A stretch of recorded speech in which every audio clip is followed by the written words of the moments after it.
Good morning students. आज हम लोग बात करेंगे कि एमडीसी फिलॉसफी सिलेबस के बारे में।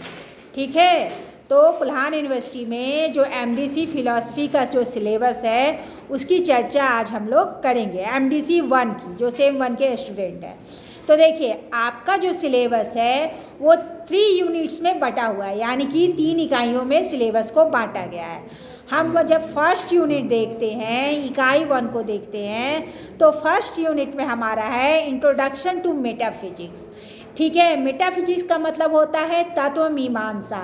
ठीक है, तो इसमें हम लोग जानेंगे कि वे मूल एलिमेंट कौन सा है, वो कौन सा तत्व है जिससे सृष्टि की उत्पत्ति होती है। तो इसमें हम लोग बहुत सारी चीज़ों को पढ़ेंगे, जैसे मटेरियलिस्टिक है, भौतिकवाद को पढ़ेंगे, आइडियलिज्म को हम लोग पढ़ेंगे। ठीक है, मोनिज्म को, ड्वेलिज्म को, एकवाद, द्वैतवाद को हम लोग जानेंगे। ठीक है, तो चलिए हम लोग बात करते हैं सिलेबस की। तो यूनिट 1 में है आपका इंट्रोडक्शन टू मेटाफिजिक्स, तत्व मीमांसा का परिचय। क्या है हमारा यूनिट 1 में? तत्व मीमांसा का परिचय, जिसके अंतर्गत हमको पढ़ना है तत्व मीमांसा का स्वरूप एवं विषय क्षेत्र, nature and scope of metaphysics. क्या पढ़ेंगे हम लोग? Nature and scope of metaphysics, तत्व मीमांसा का स्वरूप एवं विषय क्षेत्र। दूसरा है हमारा परम तत्व के स्वरूप संबंधी सिद्धांत, theories about the nature of ultimate reality. दूसरा हमारा क्या है? परम तत्व के स्वरूप संबंधी सिद्धांत, theories about the nature of ultimate reality. इसके अंतर्गत क्या क्या पढ़ना है आपको? क्वालिटेटिव थ्योरी है, जिसके अंतर्गत मटेरियलिज्म आता है और आइडियलिज्म आता है, यानी कि गुणात्मक सिद्धांत, भौतिकवाद और अध्यात्मवाद पढ़ना है। ठीक है, उसके अंतर्गत क्या क्या आ रहा है? क्वांटिटेटिव थ्योरीज में अगर हम देखें, यानी कि संख्यात्मक सिद्धांत में देखिए, हमने तो बात कर लिया कि गुणात्मक दृष्टि से, क्वालिटेटिव पॉइंट ऑफ व्यू से हम इसको क्या कर रहे हैं, एक मटेरियलिस्टिक यानी भौतिकवाद की व्याख्या कर रहे हैं और एक आइडियलिस्टिक यानी कि आइडियलिज्म की व्याख्या कर रहे हैं। ठीक है, लेकिन जब हम क्वांटिटेटिव की दृष्टि से देखेंगे कि विश्व की उत्पत्ति के पीछे 1 का हाथ है, 2 का हाथ है, या बहुत सारे तत्वों से मिलने से सृष्टि की उत्पत्ति हुई है, तो इसमें हम लोग सभी को कॉन्सेप्ट को पढ़ते हैं। तो इसमें है क्वांटिटेटिव थ्योरीज, यानी मोनिज्म है, ड्वेलिज्म है एंड आपका पोलरिज्म है, यानी एकत्ववाद, द्वैतवाद और बहुत तत्ववाद। क्या क्या है? एक तत्ववाद, द्वैतवाद और बहुत तत्ववाद। इंग्लिश में मोनिज्म, ड्वेलिज्म एंड पोलरिज्म। ठीक है, ये आपका यूनिट 1 हो गया। जब हम यूनिट 2 में आते हैं, तो यूनिट 2 में हम लोग ज्ञान मीमांसा का परिचय को समझते हैं। ठीक है, तो यहाँ पे हम लोग समझ रहे हैं इंट्रोडक्शन टू एपिस्टेमोलॉजी। ठीक है, तो इंट्रोडक्शन टू एपिस्टेमोलॉजी में हम लोग क्या करते हैं, ज्ञान से संबंधित चीज़ों को चर्चा करेंगे।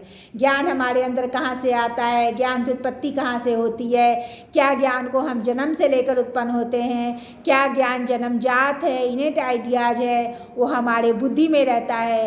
कुछ लोग कहेंगे कि नहीं, हम ज्ञान को जन्म से लेकर उत्पन्न नहीं होते हैं, वो तो अनुभव के द्वारा आता है। तो इन सब बातों की हम लोग चर्चा करेंगे। तो यहाँ जो है यूनिट 2 को जब हम देखते हैं, तो यहाँ 2 भागों में, मतलब 2 पर्सपेक्टिव में बांटा गया, 2 परिप्रेक्ष्य में आपका सिलेबस है। एक वेस्टर्न एपिस्टेमोलॉजी है और एक इंडियन एपिस्टेमोलॉजी है। तो जब हम लोग वेस्टर्न एपिस्टेमोलॉजी देखेंगे, तो यहाँ हम लोग सिलेबस की चर्चा कर रहे हैं। तो आपका सिलेबस है यहाँ पर इंट्रोडक्शन टू एपिस्टेमोलॉजी। तो there are 2 parts of western and Indian epistemology. तो फर्स्ट है आपका है कि ज्ञान मीमांसा का स्वरूप एवं समस्याएं, nature and problem of epistemology.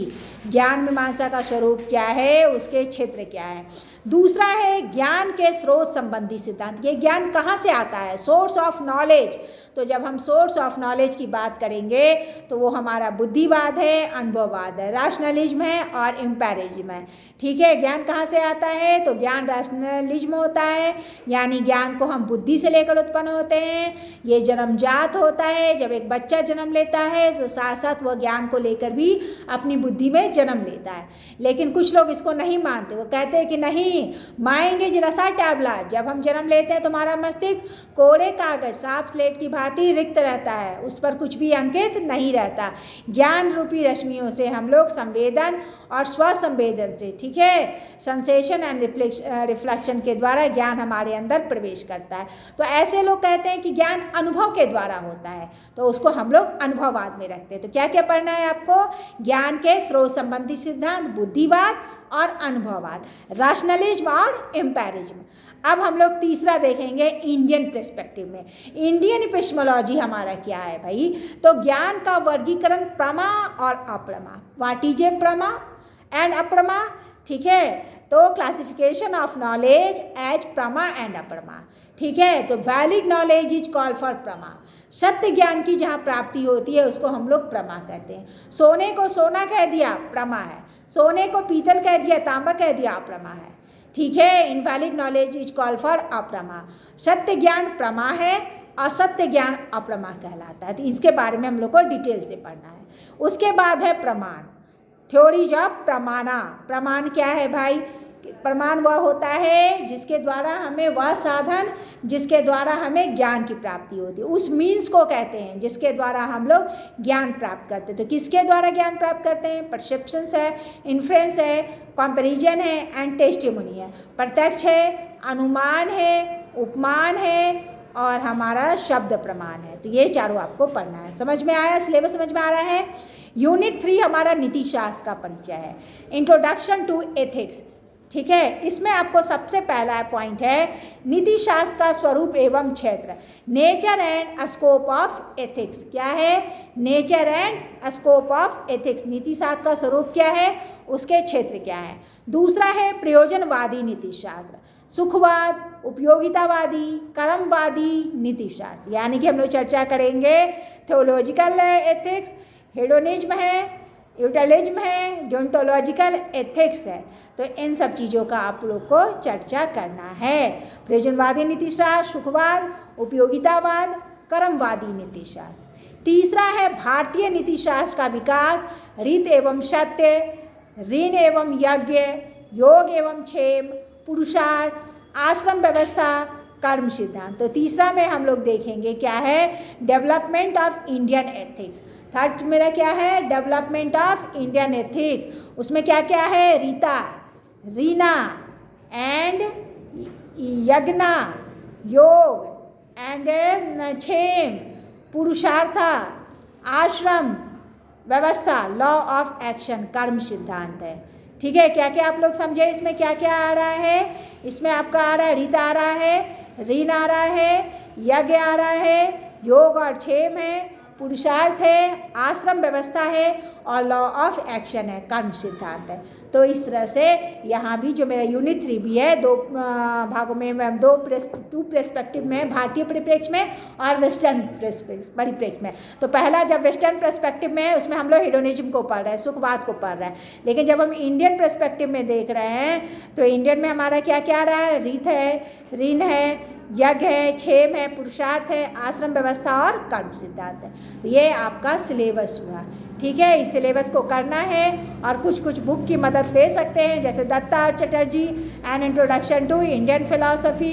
आप इसके लिए एथिक्स की बुक के लिए हिंदी में ले सकते हैं, प्रोफेसर अशोक कुमार वर्मा की बुक है, वेद प्रकाश वर्मा की बुक है, ये सब आपको मदद करेगा, ठीक है। एथिक्स वाले पॉइंट ऑफ व्यू से हम लोग देखेंगे तो ये सब बुक आपको हेल्प कर सकता है, ठीक है।